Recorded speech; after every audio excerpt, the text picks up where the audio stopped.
而我们在东南亚建立的新的这套利益生态，最精妙的一步棋就是海南自贸港的建设。从地缘战略布局的角度上来说，海南是我们前出南海、辐射东南亚的重要桥头阵地。从产业布局来说，海南自贸港其实就是给东南亚各国配套了一个产业园。如果把产业链条不完整的东南亚各国看成一个个的企业，那么海南自贸港就是我们给这些国家型的企业补齐短板配套的产业园区。没有精炼设备的可以来加工，需要其他材料配套的初级工业品可以来组装。印尼、马来和泰国这些原材料出口国就可能在海南自贸港的加持下变成一个初级工业品的出口国。这个剪刀差的利润可比灰产大多了。如果把国际贸易比作打牌，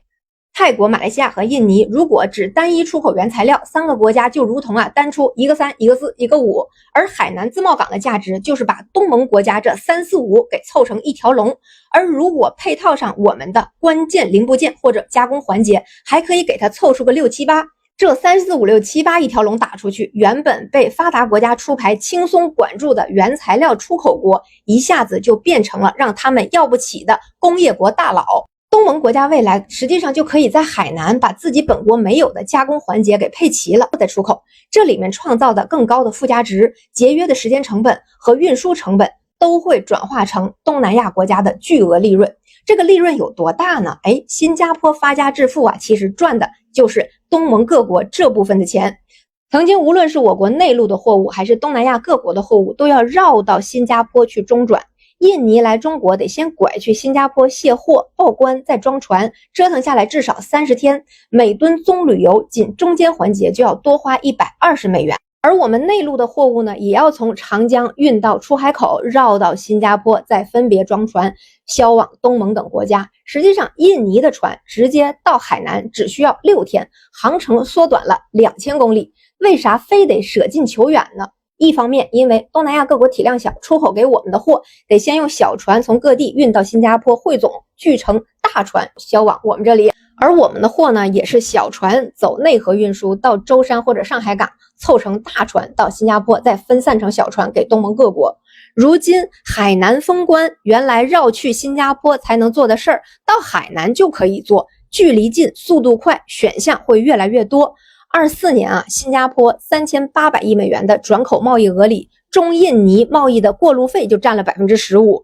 可25年前10个月，海南杨浦港到印尼的直航航线暴涨 78%， 新加坡的中印尼转口量直接暴跌 23%， 越来越多的货船果断改道。可是要知道杨浦港从21年就免税试运行了，为什么今年才画风突变呢？其实就是另一个更本质的原因了。曾经我们没有力量辐射南海，如一开篇我说的，只有国家的实力可以在某个区域有制定秩序的能力的时候，该区域的经济结构如何重塑，各国要如何排排坐吃果果，才会由我们说的算。为什么免税了3年的杨浦港没有起色？结果现在六代机、东风61、福建舰入列之后，贸易额就获得了大幅增长。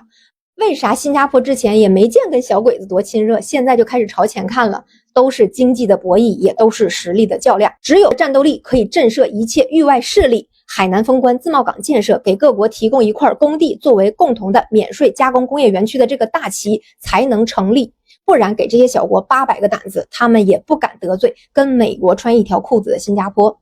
现在我们这盘大棋的局面是，内部西南入海新通道打通了四川、贵州、云南和广西，货物从原材料农产品到新3样为代表的高附加值工业品从北部湾出海，这些东西就是能把东南亚国家那3、4、5凑成一条龙的6、7、8，可以到海南，也可以沿着中泰、中缅铁路进入各国。在海南今日封关之后，就会形成未来东南亚陆海联运的一个大网络。虽然现在杨浦港的规模还比较小，但是随着扩建工程2期投产，未来将打造成为海南加工、东盟交付的全新模式。这个模式的核心就是以杨浦国际枢纽港为集散与加工枢纽，国内的企业可以零关税进口核心零部件，结合国内产能在海南组装加工成适配东盟需求的成品，经杨浦港直接送往东盟各个港口，同步带动海南仓储、物流、加工产业的升级。这样一个完全改变现有全球产业分工的蓝图，正随着海南封关变成可实现的未来。原来欧洲日韩的分工很可能未来就被东盟诸国取代了。这么大的奶油蛋糕，重赏之下必有勇夫。咱捋一捋各方面的表现啊。7月，缅方向中国移交14名妙瓦底电诈园区头目，8月移交94个，9月闽大将来访，10月缅北4大家族受审。现在缅甸还在持续的打击电诈，并且将中缅铁路视作重要的国策来发展。中缅铁路呢，波折颇多，但是如果能够成功贯通，我们将获得最为稀缺的印度洋出海口。目前最大的这个障碍就是缅甸的各路军阀，闽大将在以怎样的期许推进着中缅铁路，可想而知。而泰王来访的伴手礼也是电诈头。泰国内阁如今已经批准了中泰高铁2期工程，计划于25年12月开启招标，26年6月动工，30年完工。建成之后可以直接连通老挝，实现中老泰铁路的全线贯通。而泰国心心念念的克拉地峡的开发也许就能提上日程了，因为全球只有我们有能力和意愿把这个想象变成现实。